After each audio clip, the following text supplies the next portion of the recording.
My name is Jeff, and I own First Class Auto Glass in Marauders, Scranton, PA, and what we're going to do today is show you the technically correct way that GM installed the glass in your early to mid-60s through the 70s muscle cars. And Luke contacted us. They had some issues with previous installs, so we're going to get them all squared away and correct the problem and show how we do it at First Class. So first thing we're going to do is clean the glass. We inspected the pinch weld. It appears to be in good shape. We're going to do a dry fit. We'll show how we square the glass to the opening before we apply our dam, and we'll go from there. Just set the window in for a dry fit, and what we're going to do now is we're going to square it to the opening. You can see that the window right now is actually setting low. We just have it on two temporary blocks here at the bottom, and we'll get some still photo shots of that with another camera. And again, they're just temporaries because we're going to adjust it so it's a square as the first step before we proceed to go any further with it.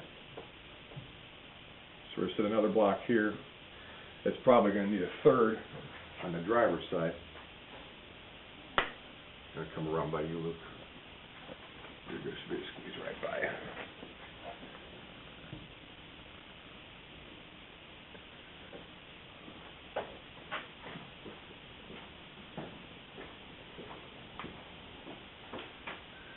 Got to go up a little bit more, so probably another block on each side.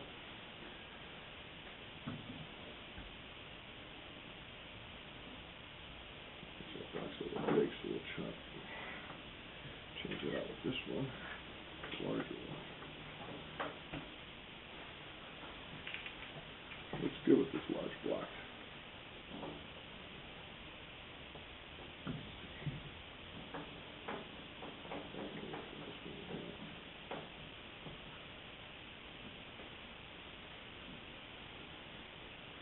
Now these blocks we use, we do a lot of commercial glass as well, and we use these as set commercial glass. They're a little bit better than the soft rubber ones that you get from your vendors. You can buy them at any glass shop. You can call our shop. We can send them to you. A couple different thicknesses, which is nice for doing these final adjustments.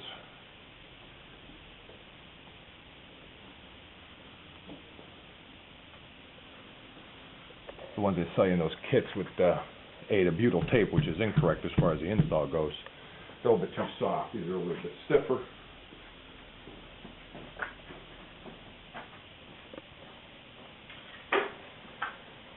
So, it looks good and square. They're using a PGW glass, which is all right.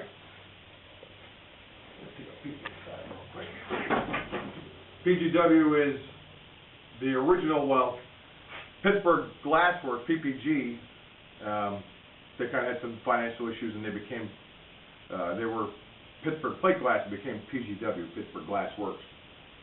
But same company, same tooling. All right, so what we've done is we've done our dry fit. We've squared it in the opening. We've set our blocks in the bottom. So now we're going to put some witness marks with some tape. We're actually going to cut through this tape, and it's just going to be a witness mark. We'll just cut through that little gap in there with a razor blade.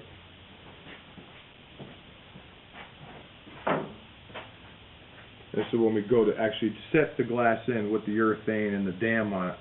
This is going to be our locator. Now I'm going to come around the outside of the glass and just put a couple witness marks with a Sharpie to indicate the inside edge of the pinch weld. That's going to dictate to me when we install the dam, where to place that dam. If I'm not mistaken, the original paperwork from GM Fisher Body is 3/16 by 1/4 inch for the bead, and we have the tips cut for that. So our dam's going to need to be in 3/16 from the edge of the glass. But we'll double check that dimension when he gets done editing the video, and we'll put that on the end of the video. So we're just going around on the edge of the pinch weld there to start, and we'll do the driver's side. And again, we're just going to put a witness mark on the edge, the inside edge to the inside of the car, or where that is. And that looks good.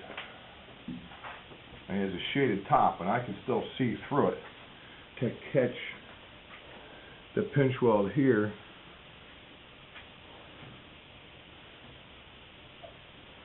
just getting us in a ballpark. We're just going to get close. I've done enough of them where I know how far to pull that dam in, but for the novice or the first timer, it's just a good practice. So what we're going to do now, we just put a strip of masking tape, take a razor blade and cut through right at the edge of the glass, down low. You can actually run your edge of your razor blade right along that edge, and that's fine. It's just a witness mark for us, so we'll do both sides. Then we'll take the glass out, and we're going to install our dam on it. And that'll be something we're going to want to concentrate on with the camera, obviously. Good. What we're going to do now is we're going to apply our dam, and we have a vendor that we get this from. It's pretty close to being the exact same deal that GM used. GM, if you were to see an original car, on the urethane side, actually has a little flap, and I'm not sure why it's there, but some of the guys in the forums might know more than I do.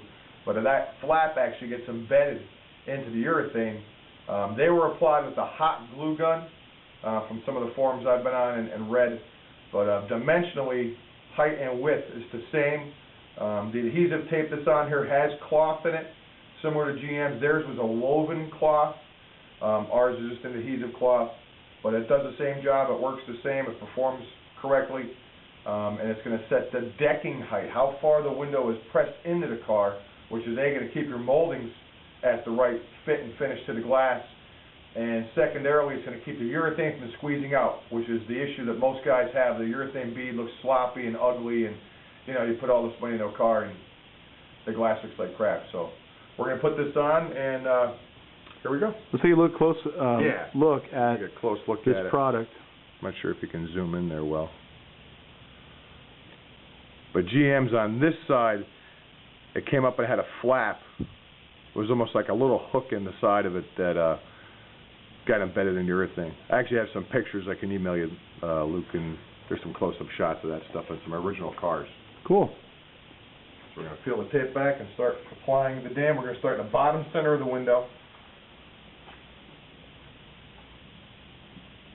And there is a shoulder on this that I always like to keep to the inside, similar to what GM did.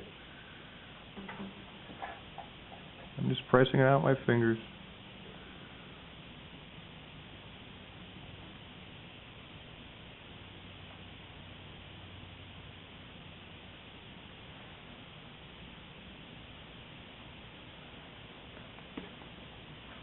And we've obviously already cleaned the glass so that this adheres properly.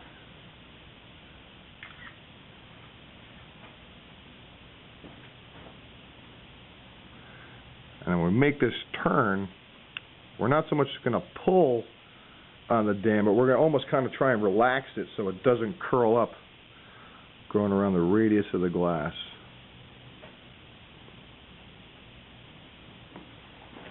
And I can see where our witness marks are going to come into play.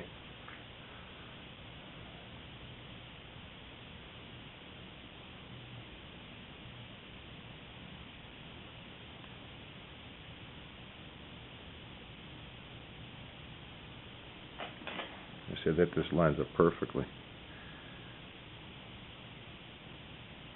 I'm actually going to have to stand where you're at. So corner here, we're just going to kind of push it back against itself and get that edge.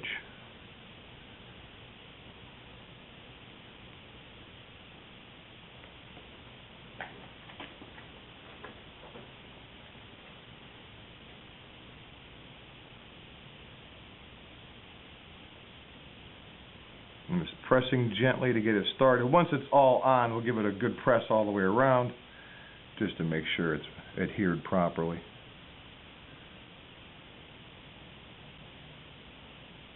And it'll be the same procedure for the back window, which we're going to do when we get done with the windshield, which we have to remove. Actually, Luke, you can take some video of that and show how ugly that back window looks. And no offense. We're going to make it right.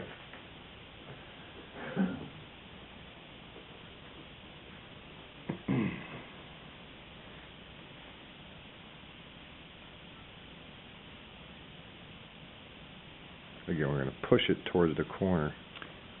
As you can see here, Jeff's Sharpie marks, his witness marks, That's our indicator as far as where the dam is, the inside edge of the glass. We're going right on the edge of that. Showing us where to put the dam.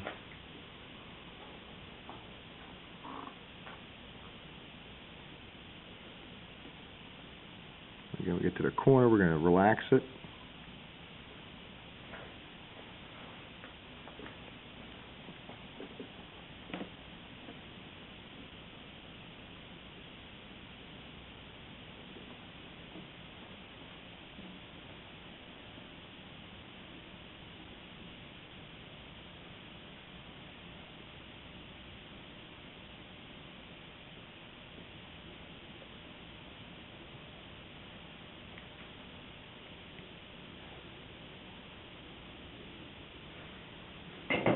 Trusty razor blade.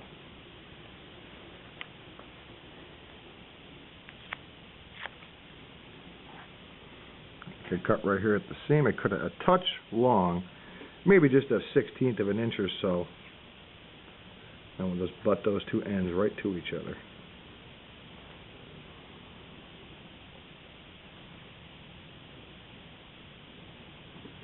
And there you are. Dam is installed. The next procedure is we're going to prime the pinch weld. Anywhere there's some scratches or nicks, we're going to address that as well. We did see some bare metal marks in there we're going to take care of with either paint or an etch primer just with a brush. And that'll be our next step. Okay, here's the tip on the urethane tube. This is kind of the critical part for doing an install that's not messy. This, again, taken right from Fisher's Body book on your stationary adhesive caulked glass. If you're looking at in that book, this is how they want you to cut the tip. Obviously in the V shape, which is pretty much industry standard now. And on this install, we're using Dow U418 high viscosity urethane. This is a primerless to glass. So any of the windows you see where they're putting black primer around the window, it's really not the right way to do it. That's the urethane system that company is using. We prefer to use this. It's a little bit cleaner. You don't see that big wide black band from them painting that primer on. This has the primer built right into the product. It does take longer to cure, probably 24 to 36 hours to a full cure. But most of your muscle cars, they're just like this one. They're going to sit for a while before they hit the road. At this stage of the build, they're under construction. They've got some time left before it's going to be out on the road as far as a safe drive-away time, which is a big concern. In our everyday installs, we use a different product that cures in 1 hour. But for the muscle cars, we like this product. It's strong. This used to be the industry standard, and it's bulletproof. It's rock solid material. You can get this from us. Get it from your local, auto body supplies or auto parts stores. It's up to you, whatever product you want to use. We feel very comfortable using this product. So next step is we're going to shoot the bead on the glass. We've done our witness marks. We've primed where it needs. Actually, we've painted because it had some scratches. We put some paint on there. It still has a bed of urethane from the original install, which is sound and clean, and we're ready to go as far as that side of the coin is. And we're ready to put a bead on. We're going to start in the bottom center, and I have both a manual and a power gun. For these applications, I like to use the manual gun. It gives me a little bit more control. The shoulder on there is actually going to ride against the edge of the glass, so it makes the install or the application of the bead much, much easier to do.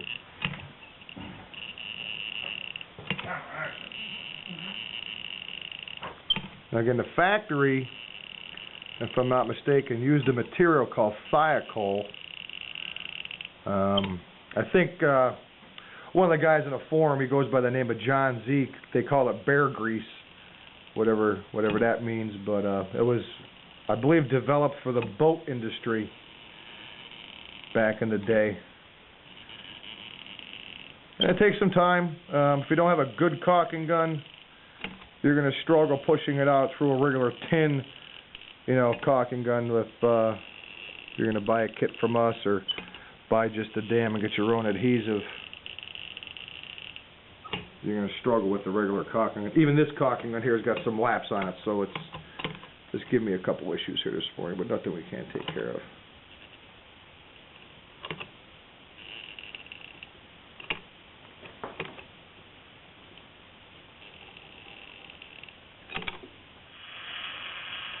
So we've changed from the manual gun to our power gun.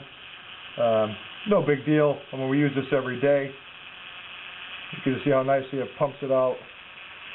You can buy these online. This is a Milwaukee.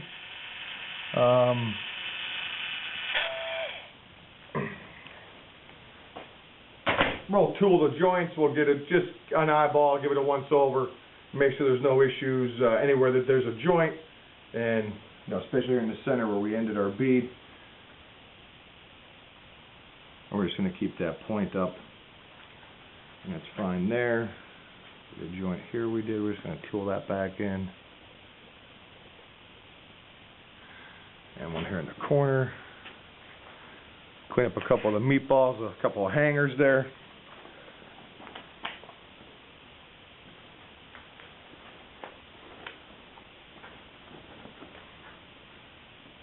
There you go. When you buy a kit from us, we pre-cut the tips for you, so you don't really have to do any of that work.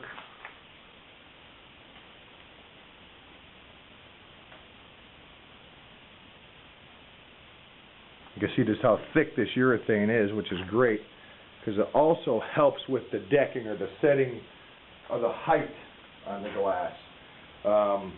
The non-high viscosity urethanes are real runny, and they're a lot like silicone, and they just ooze out. And again, this is the product we like to use. Everybody's got their, what they prefer to use, but this is what we like. So next is the actual install. So now we're going to do the actual install. I go right around in front of the car. Great. Right down between the fender and that post. So we're going to use our witness marks to line it up. And again, we're going to flip it. We're going to hinge it. We're going to keep it parallel to the opening. As we come in, we're looking at the tape, and we're looking at that setting block. I am on the money on my side, so I know he's on the money on his. If he just goes in against the block, start hinging it back down, it'll line itself right up. Okay. You got it. That's it. She's in. She's in like Flynn. Now, if you want to take a zoom in on that, you'll see that as we press it in, and the urethane squeezes out, it gets to that dam, it stops, and it's getting the most bonding area it can receive. A little adjustment there. It's got to come to you a touch, which we got that adjusted. A little high in the block. No big deal. On the money. And as we press in, that dam is keeping the window from sinking into the car. So now when you apply your moldings, they're going to sit flush to the edge of the glass. So that's key. But if you zoom in on it, you'll see it's got a nice clean edge. No squeeze out to the inside. The dam's going to do its job. And that molding is going to come up and cover that dam, or be right on the very edge of that dam. Same way GM had it when they built the car new. And that's it. Windshield's in. Okay, Ed, you're all set. I'm just going to put your moldings on, and appreciate you giving us a call. Thank you. Professional all the way. Really a nice job compared to what we had before. Thanks. We appreciate that. And the back window as well. He can maybe pan around and take a quick look at the back when he has time. But if anybody needs our services, Luke's going to post this video online somewhere. They can contact us through the link. And give me your .com or yeah, it's First Class Autoglass Inc. at Gmail. It's FIRST Class Autoglass Inc. at Gmail, and just send me an email. And it's kind of making its way around the forums now, so I'll be happy to help you guys out. Thanks.